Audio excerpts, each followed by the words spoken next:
काय माहिती तुमचं? बस नाही कुठं? तुम्ही सेनगावचे आहेत सगळ्या? आणि काय तुम्हाला बस कुठून नाही? मग आता येता कशा तुम्ही? आता रिसोर्ट गेली आम्हाला घेतलंच नाही ना बस. का? काय नाही म्हणे तुम्हाला. फोन लावा. हॅलो. जय माझ्या अरे आपल्या केसापूरच्या काही मुली आल्यात.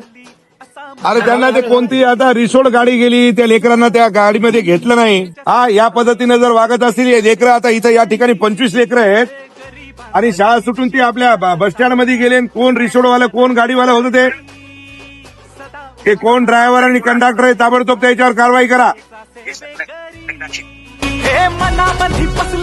आणि आताच सांगायला होतं त्यांना सकाळी 12:30 वाजता शाळा सुटली की बराबर त्यांची गाडी लागली पाहिजे. त्याला गाडी यायली म्हणा 2 वाजता आणि 2:30 वाजता.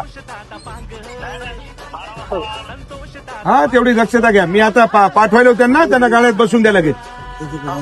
ओके. आम्ही केसापूर या गावच्या मुली. आमची शाळा 12:30 वाजता सुटते. आम्हाला जायला बस नसते. असली तर उभं राहून जावे लागते. तर आम्ही आमदार साहेबांकडे गेलो आणि आम्ही आमचा प्रश्न मांडला. आमदार साहेबांनी लगेच बस स्टँडला फोन लावला आणि आम्हाला गाडी उपलब्ध करून दिली. आमच्या सर्वांकडून आमदार साहेबांचे खूप खूप आभार.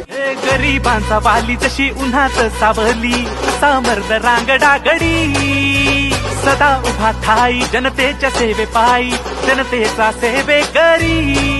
संतोष दादा बांग, संतोष दादा बांग, संतोष दादा बांगर, मोठ्या मनाचा राजा हा नेता आमचा.